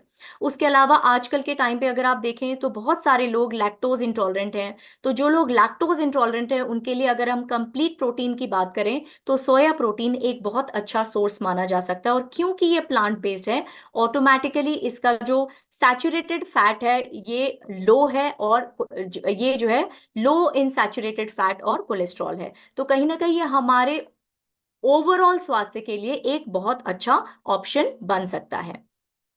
Next slide please. तो अगर हम सोया प्रोटीन की बात करें तो कहीं ना कहीं एक मन में आता है कि शायद सोया प्रोटीन हमारे उतना इफेक्टिव नहीं होगा। अगर हम मसल सिंथेसिस की बात करें तो यहाँ पे हम इसको दो तरह से समझ सकते हैं सोया प्रोटीन के बेनिफिट्स को। सबसे पहले एनाबॉलिक। तो अगर हम मेटाबॉलिज्म की बात करें उसको दो कैटेगरी में डिवाइड करते हैं। अगर हम कुछ भी बन रहा है हमारी बॉडी में उसको हम एनाबॉलिज्म कहते हैं, और कुछ भी हमारी बॉडी में टूट फूट रहा है उसको हम कैटाबॉलिज्म कहते हैं। तो सोया प्रोटीन का अगर हम एनाबॉलिक इफेक्ट देखें मसल सिंथेसिस में, तो it is as comparable as the whey protein also. तो इसीलिए जो है अगर हम सोया प्रोटीन को muscle mass improve, lean muscle mass improve करने के लिए भी इस्तेमाल करें तो वो कहीं ना कहीं उसका पॉजिटिव इम्पैक्ट रहेगा हमारे मसल मास गेन के लिए। तो यहाँ पे अगर हम सोया प्रोटीन को मसल्स के परिप्रेक्ष्य में अगर देखें तो ये हमारे लीन बॉडी मास को इम्प्रूव करता है, एंड्योरेंस और स्ट्रेंथ को इम्प्रूव करता है, एक्सर्शन को कम करता है, और जो मसल का जो वेयर एंड टेयर है उसको भी कम करने में मदद करता है। अगर हम बियॉन्ड एनाबॉलिक यानी जो हमारे बाकी सिस्टम्स हैं उसके ऊपर इसका अगर पॉजिटिव इम्पैक्ट देखें तो ये हमारे heart health, bone health, weight management और ओवरऑल मेटाबॉलिक हेल्थ को भी इंप्रूव करने में मददगार है। Next slide please. तो अभी अगर हम बियॉन्ड एनाबॉलिक इफेक्ट्स को अगर हम थोड़ा सा और डिटेल में समझेंगे तो हार्ट हेल्थ को कैसे इंप्रूव करता है, बिकॉज ये जो है सैचुरेटेड फैट्स और कोलेस्ट्रॉल में लो है तो ये आपके टोटल कोलेस्ट्रॉल को कम करता है, आपके जो बैड कोलेस्ट्रॉल है उसको कम करता है और ट्राइग्लिसराइड को कम करता है। इस तरह से ये आपके हार्ट हेल्थ को इंप्रूव करने में सहायक है। अगर हम बोन हेल्थ की बात करें तो ये कैल्शियम लॉस को, स्पेशली मेनोपॉजल वुमेन में कैल्शियम लॉस को कम करने में मदद करता है, तो कहीं ना कहीं ये बोन मिनरल डेंसिटी को भी इंप्रूव करता है।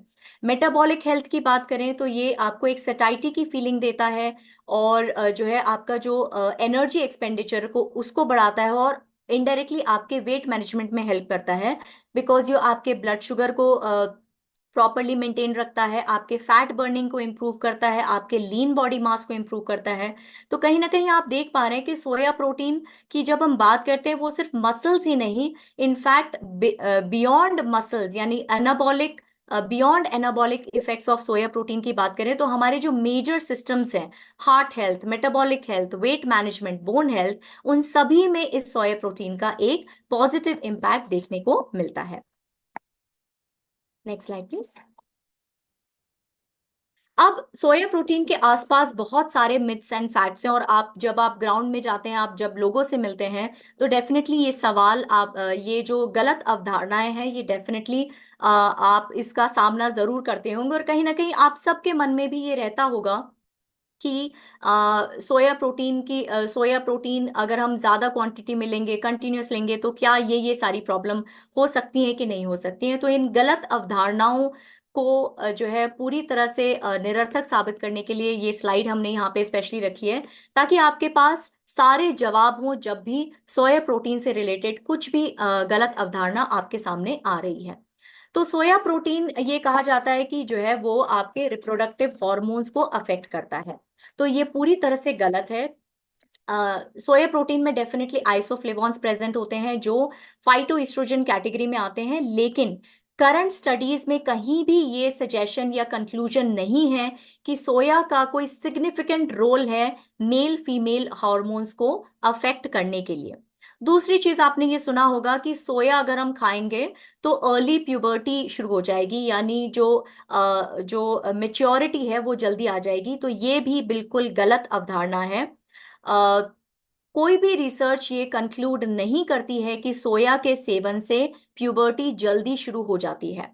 तीसरी चीज आपने बहुत कॉमनली ये सुना होगा कि soya is bad for your thyroid, यानी सोया आपके थायराइड के लिए बैड है। यहाँ पे मैं समझा दूं कि जिसके पास भी एक हेल्दी थायराइड ग्लैंड है, जिनको थायराइड का प्रॉब्लम है उनको तो डेफिनेटली डॉक्टर का कंसेंट या डॉक्टर से सजेशन लेना चाहिए, बट जिनका भी थायराइड हेल्दी है, जिनके थायराइड वैल्यूज बिल्कुल ठीक हैं, उसमें कहीं भी किसी भी रिसर्च में ये कंक्लूड नहीं हुआ है कि सोया एक हेल्दी थायराइड के लिए बुरा ऑप्शन है। अगर आपका थायराइड हेल्दी है तो उसका सोया का उस ग्लैंड के ऊपर कोई भी विपरीत प्रभाव नहीं पड़ता है। और चौथी चीज आपने ये बहुत कॉमनली सुना होगा कि सोया एलर्जीज बहुत कॉमन है, लेकिन यहाँ पे मैं फिर से ये समझा दूं कि सोया एलर्जीज जो परसेंटेज है वो कंपैरेटिव टू दूध या कंपैरेटिव टू नट्स बहुत बहुत कम है, बहुत लेस परसेंटेज है। जिनको सोया से एलर्जी है डेफिनेटली उनको निश्चय ही सावधानी बरतनी चाहिए, लेकिन सोया एलर्जी का परसेंटेज बहुत कम है और इसको कुछ हद तक डाइजेस्टिव सिस्टम को इम्प्रूव करके इसको ओवरकम भी किया जा सकता है। लेकिन जिनको सोया की प्रूवन एलर्जी है उनको निश्चय ही सावधानी बरतनी चाहिए। अब क्यों हम यहाँ पे मिथ्स एंड फैक्ट्स की बात कर रहे हैं, ma'am sir back last the back slide please. तो यहाँ पे हम क्यों इस चीज को हम मिथ कह रहे हैं, क्योंकि ये जो स्टडीज हैं ये एनिमल्स में की गई हैं, और इन स्टडीज में जो आइसोफ्लेवोन की क्वांटिटी यूज की गई है वो जो है ह्यूमन कंजम्पशन से कई गुना ज्यादा है, राइट। तो इसीलिए ये कंक्लूड करना कि जो एनिमल्स में रिजल्ट आया है वही ह्यूमंस में रिजल्ट आएगा, इनफैक्ट वे बियॉन्ड जो ह्यूमन कंजम्पशन की जो लिमिट है उससे ज्यादा यूज करके, तो ये बिल्कुल ही एक गलत अवधारणा है। और इसीलिए ये किसी भी स्टडी में ये कंक्लूड नहीं हो पाया है कि ये जो सारे मिथ्स हैं वो एक्चुअली सच है। इनफैक्ट आप सभी को ये कॉन्फिडेंटली सजेस्ट कर सकते हैं कि ये सारे के सारी गलत अवधारणाएं हैं। अगर हम जो है साउथ ईस्ट एशिया की बात करें, जहाँ पे स्टेपल फूड ही सोया है, सोया पेस्ट है, सोया जो है सॉस है, तो इसका मतलब अगर वहां पे सोया स्टेपल फूड है तो उनके तो सारे रिप्रोडक्टिव हॉर्मोन्स हे वायर हो जाने चाहिए थे, उनकी सारे गर्ल्स बॉयज की प्यूबर्टी अर्ली हो जानी चाहिए थी, या उन सभी को थायराइड प्रॉब्लम हो जानी चाहिए थी। तो कहीं ना कहीं अब आप ये समझ सकते हैं कि सोया का आपके इन सारी गलत अवधारणाओं का जो एक सोया जो है इन सारी गलत अवधारणाओं, फैक्ट यही है कि सोया का इन सारी चीजों पे कोई गलत प्रभाव नहीं पड़ता है। Next slide please. तो अब हम ये पूरे कॉन्फिडेंस के साथ कह सकते हैं, निष्कर्ष में हम यही कह सकते हैं कि प्रोटीन के बिना एक शरीर और स्वास्थ्य की कल्पना नहीं की जा सकती है। सही मात्रा में प्रोटीन लेना ही चाहिए, यानी प्रोटीन की जरूरत सबको है और हर कोई प्रोटीन ले सकता है। कितना लेना है, कब लेना है, कैसे लेना है, ये ध्यान में रखते हुए तो हर सत्र के साथ हम ये उम्मीद करते हैं कि आप हर दिन और ज्यादा शाइन करते रहें। और आई थिंक अभी तक आप ऑलरेडी शाइन कर रहे होंगे, तो अभी नेक्स्ट स्लाइड में हम समझेंगे कि एक्चुअली शाइन है क्या। आई थिंक अगर आप यहाँ पे कुछ ऑप्शंस दिए हुए, हेल्दी ऑप्शंस दिए हुए हैं, प्लांट बेस्ड प्रोटीन को आप कैसे अपने डाइट में इंक्लूड कर सकते हैं। ब्रेकफास्ट में आप जैसे मूंग दाल चीला ले सकते हैं, चिकपी सैलेड ले सकते हैं, अलग अलग तरह की स्मूदीज ले सकते हैं, जो है पनीर भुर्जी ले सकते हैं, मसाला चना ले सकते हैं, पीनट्स ले सकते हैं। लंच और डिनर में राजमा, पालक पनीर, चना मसाला, दाल तड़का, ये सारे ऑप्शंस आप प्लांट बेस्ड प्रोटीन को अपने डाइट में इंक्लूड कर सकते हैं। अब चलते हैं शाइन की तरफ, और आई थिंक अभी तक आप सबको शाइन का मतलब पूरी तरह से समझ में आ गया होगा। अपने दिन की शुरुआत, हर दिन की शुरुआत एक सकारात्मक सोच के साथ करें, अपने न्यूट्रिशन में किसी तरह की कमी ना करें, अपना मॉर्निंग न्यूट्रिशन डेफिनेटली मिस ना करें। आप जो अचीव करना चाहते हैं उसके प्रति आपकी जो इंटेंशंस हैं वो बिल्कुल जो है क्लियर हो। हर दिन कुछ नया लर्न करें, इसीलिए हम हर दिन एक नए टॉपिक के साथ आपके सामने आते हैं, ताकि आप कुछ ना कुछ उस दिन नया लर्न कर सकें और अपनी डेली एक्सरसाइज कभी भी मिस ना करें। तो आगे आने वाली स्लाइड्स आई थिंक इसी के लिए और डिटेल में है। तो नेक्स्ट स्लाइड सर। ये ऑलरेडी हम न्यूट्रिशन अपना लेते रहिए, अपनी इंटेंशंस को क्लियर रखिए, क्या आप दिन भर में अचीव करना चाहते हैं, नया सीखते रहिए और साथ में एक्सरसाइज करते रहिए। और इसी के साथ जो है हर दिन हम आपके साथ नई रेसिपीज और नई एक्सरसाइज वीडियो के साथ आते हैं। तो टाइम हो गया है रेसिपी ऑफ द डे का।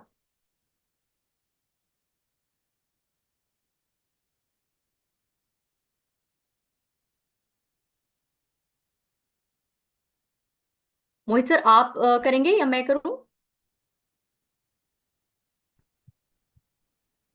I'll do it. Don't worry.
दूसरी रेसिपी एक बेवरेज की रेसिपी है और बिल्कुल सीजन के मुताबिक है।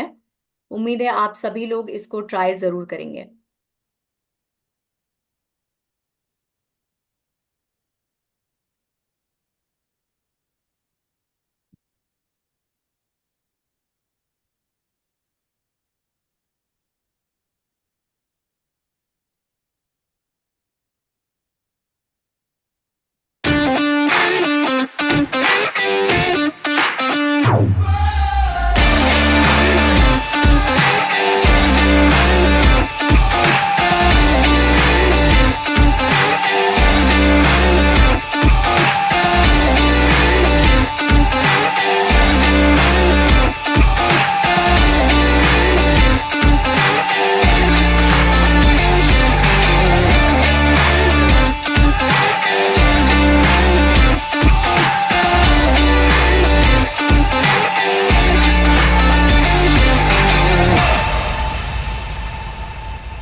इस रेसिपी में अगर आप में से कोई लैक्टोज इंटॉलरेंट है और मिल्क का इस्तेमाल नहीं कर पा रहा है तो आप इसकी जगह वीगन मिल्क का इस्तेमाल कर सकते हैं, जैसे आपका आमंड मिल्क हो गया, सोय मिल्क हो गया या फिर ओट मिल्क हो गया।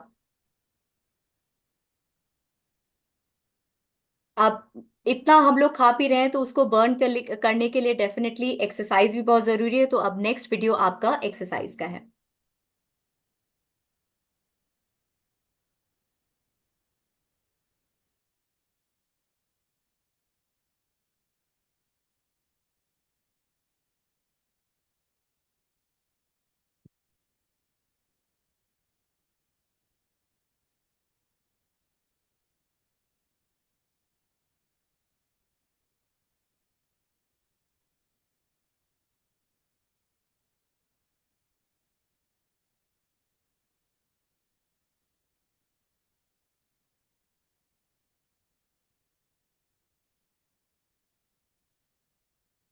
A very happy good morning everyone। आज हम करने वाले हैं कुछ ऐसा वर्कआउट जो हेल्प करेगा आपकी पूरी बॉडी में strength as well as stretch create करने में। हम स्टार्ट करेंगे डाउनवर्ड डॉग से, जिसको हम अधोमुख शवासन भी कहते हैं।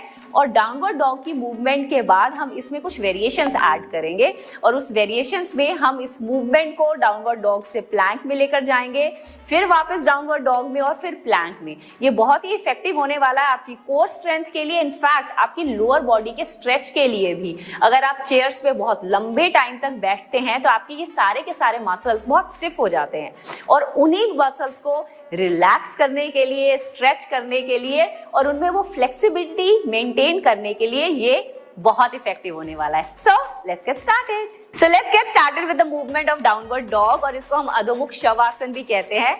बट शवासन के नाम से don't get fooled around because ये बिल्कुल भी रिलैक्सिंग नहीं होने वाला है। Will come down on the force, which means आपके जो हाथ हैं वो शोल्डर्स के नीचे होंगे, आपके जो नीज हैं आपके हिप्स के नीचे होंगे। कोर को लंबा और टाइट करेंगे, अच्छे से गहरी सांस भरेंगे और सांस को छोड़ते हुए पंजों को अंदर स्क्वीज करते हुए स्ट्रेच करेंगे पीछे की तरफ। हील्स को मैट पे ले जाएंगे, अपने काफ मसल्स को, हैमस्ट्रिंग्स पे अच्छा सा प्रेशर फील करेंगे। आपने सांस छोड़ा है तो नाभि को अंदर की तरफ खींचते हुए पीछे की तरफ पुश करेंगे, मतलब ऐसे स्क्वीज करेंगे कि आपकी अपर बॉडी पूरी की पूरी अच्छे से अलाइन हो जाए। Feel that length in your spine. Feel that strength in your lower body as you hold this position.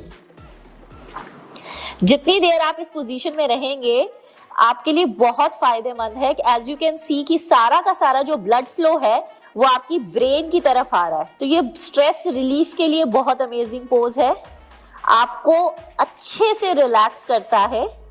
In fact hair growth के लिए बहुत अमेजिंग पोज है।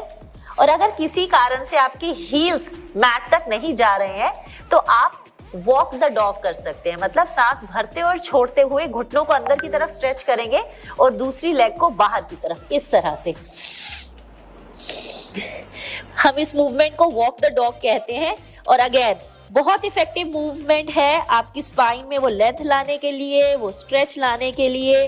पूरे अच्छे से स्ट्रेच करेंगे, लेंथन करेंगे, फिर स्ट्रेच करेंगे, फिर लेंथन करेंगे, इस तरह से पूरा अच्छे से फील करेंगे इस मूवमेंट को। कम से कम 10 to 15 टाइम्स और 2 से 3 सेट करेंगे और फिर वापस सांस को छोड़ते हुए घुटनों पे और रिलैक्स करते हुए बाल आसन में। इस पोज के अंदर हम थोड़ी सी इंटेंसिटी ऐड कर सकते हैं by changing the move from downward dog to plank and then again back to downward dog. आइए ट्राई करते हैं। आप इसी तरह से स्टार्ट करेंगे, कोर को एंगेज करके रखेंगे। आप दोनों पंजों पे आते हुए डाउनवर्ड डॉग में जाएंगे, फिर लंबी गहरी सांस भरते हुए प्लैंक में आएंगे, फिर सांस को छोड़ते हुए डाउनवर्ड डॉग में जाएंगे, फिर सांस को भरते हुए प्लैंक, सांस को छोड़ते हुए, सांस को भरते हुए, सांस को छोड़ते हुए, सांस को भरते हुए, सांस को छोड़ते हुए। इसी तरह से 10 से 15 मूवमेंट करेंगे। Feel that strength and the stretch in your full body.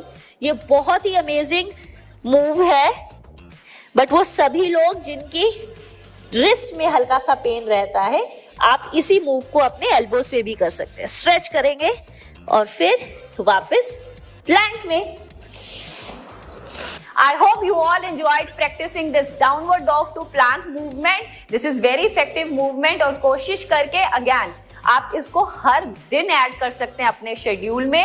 और अगर आप हर दिन नहीं कर पा रहे हैं तो मिनिमम 4 to 5 डेज तो जरूर कीजिएगा and see the change. It actually changes the overall mobility of your body. आपके वो सारे के सारे ज्वाइंट्स के आसपास के मसल्स जो स्टिफ बन जाते हैं ना, वो रिलैक्स हो जाएंगे और आप खुद इस बात को, इस चेंज को फील कर सकते हैं।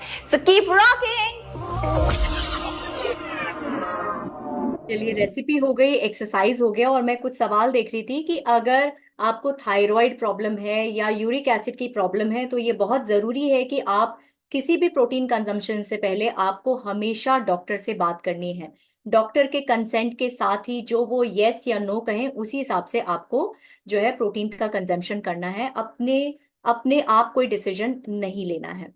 प्रेजेंटेशन के दौरान जो भी टेक्निकल ग्लिचेस हुए उसके लिए मैं माफ़ी चाहती हूँ। और इसी के साथ आज का सेशन अंत की तरफ आ रहा है। कल हम फिर मिलेंगे एक नए टॉपिक के साथ। डे 8 में हमारा एक अगेन बहुत ही इंपॉर्टेंट टॉपिक आने वाला है, fats and its role in chrono nutrition. तो कल का जो है सेशन जरूर अटेंड करें। तब तक राइज करते रहिए, शाइन करते रहिए, इंस्पायर करते रहिए। आपका दिन शुभ हो, मंगलमय हो। धन्यवाद।